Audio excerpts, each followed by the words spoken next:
திருப்பைஞ்சீலி நீலிவனேஸ்வரர் கோவிலில் நடிகை நளினி குடும்பத்துடன் சாமி தரிசனம் செய்தார்.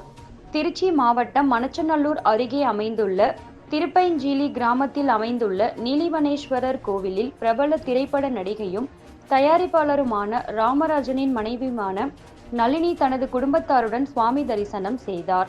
முன்னதாக கோவில் நிர்வாகம் சார்பில் அவருக்கு உற்சாக வரவேற்பு அளிக்கப்பட்டது. பிறகு கோவில் தல வரலாறு புத்தகம் மற்றும் மூலவர் புகைப்படமும் அவருக்கு கோவில் நிர்வாகத்தினர் வழங்கினர். தொடர்ந்து அங்கிருந்து பக்தர்கள் நளினியுடன் புகைப்படம் எடுத்துக்கொண்டனர். கோவிலில் உள்ள சுற்று பிரகாரங்களுக்கு சென்று குடும்பத்துடன் நடிகை நளினி வழிபட்டார். மதியம் 1 மணிக்கு கோவிலிலிருந்து புறப்பட்டு சென்றார்.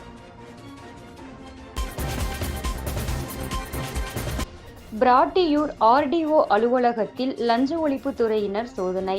1 லட்சம் ரூபாய் பறிமுதல் செய்து விசாரணை. திருச்சி பிராட்டியூர் மேற்கு மோட்டார் வாகன மண்டல அலுவலகத்தில் பொதுமக்களிடம் அவர்களது பணிகளை செய்து கொடுப்பதற்கு நேரடியாகவும் புரோக்கர்கள் மூலமும் லஞ்சம் பெறுவதாக கிடைக்கப்பெற்ற தகவலின் பேரில் தற்போது திடீர் ஆய்வு. திருச்சி மாவட்ட லஞ்ச ஒழிப்புத்துறை துணை கண்காணிப்பாளர் மணிகண்டன், ஆய்வாளர்கள் சக்திவேல், பிரசன்ன வெங்கடேஷ், சேவியர் ராணி, பாலமுருகன் மற்றும் விஜிலன்ஸ் குழுவினர் மற்றும் ஆய்வு குழு அலுவலர் ராமலட்சுமி ஆகியோர் திடீர் ஆய்வு மேற்கொண்டதில் அலுவலகத்தில் 4 இடங்களிலிருந்தும் 2 புரோக்கர்களிடமிருந்தும் ரூபாய் மொத்தம் 1,06,000 கைப்பற்றப்பட்டது. இது தொடர்பாக பணியில் இருந்த ஆர்டிஓ மற்றும் மோட்டார் வாகன ஆய்வாளர்கள் ஆகியோரிடமும் மாலை 6 மணிக்கு மேலும் விசாரணை நடைபெற்று வருகிறது.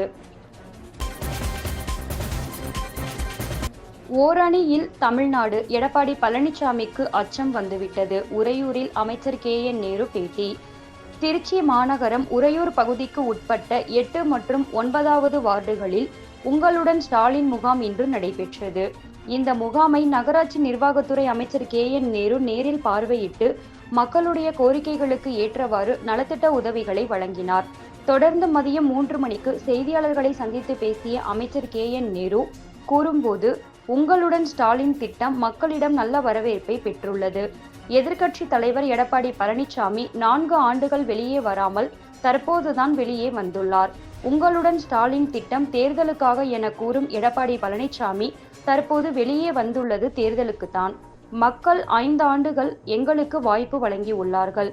5 ஆண்டுகளுக்குள்ளாக மக்களுக்கு தேவையானதை தொடர்ச்சியாக செய்து வருகிறோம். மக்களிடம் நல்ல ஆதரவு இருக்கிறது.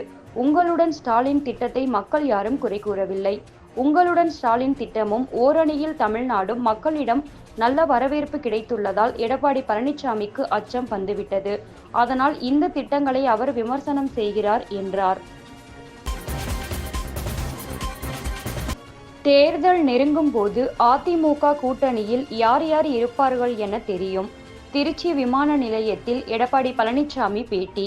சிவகங்கை மாவட்டத்தில் எழுச்சி பயணத்தை மீண்டும் தொடர்வதற்காக சென்னையிலிருந்து திருச்சி விமான நிலையத்திற்கு வருகை தந்த அதிமுக பொதுச் செயலாளர் எடப்பாடி பழனிசாமிக்கு திருச்சி மாவட்ட அதிமுகவினர் உற்சாக வரவேற்பு அளித்தனர். அதன் பின்னர் செய்தியாளர்களை சந்தித்து பேசிய அவர் கூறும்போது, சிவகங்கை மாவட்டத்தில் எழுச்சி பயணத்தை தொடர உள்ளேன். 49 சட்டமன்ற தொகுதி பயணம் சென்றுள்ளேன். கூட்டுறவு வங்கியில் விவசாயிகள் கடன் பெற முடியாமல் சிரமம் இருந்தது. இது குறித்து விவசாயிகள் கோரிக்கை வைத்தனர். சிவில் முறை பாதிப்பை ஏற்படுத்தும் எனவும் பழைய முறையை அமல்படுத்த வேண்டும் என கோரிக்கை வைத்தனர். இது குறித்து பிரதமரிடம் கோரிக்கை மனு அளித்துள்ளோம். அதனை சரி செய்வதாக கூறியுள்ளார். அதன் பின்னர் அனைத்து கூட்டுறவு வங்கிகளிலும் சுற்றறிக்கை விடப்பட்டுள்ளது. பழையபடி வங்கியில் கடன் பெறலாம் என குறிப்பிடப்பட்டுள்ளது. எந்த கட்சியோடு எந்த கட்சி கூட்டணி சேருகிறது என அவர்களிடம்தான் கேட்க வேண்டும். யூகங்களுக்கு பதில் சொல்ல முடியாது. தேர்தலுக்கு இன்னும் 8 மாதங்கள் இருக்கிறது. அதிமுக தலைமையில் பாஜக உள்ளிட்ட கூட்டணி கட்சிகள் இருக்கின்றன. தேர்தல் நெருங்கும் போது யார் யார் கூட்டணியில் இருப்பார்கள் என தெரியும் என்றார். தொடர்ந்து திருச்சியில் இருந்து மதியம் 3 மணிக்கு சிவகங்கை புறப்பட்டு சென்றார்.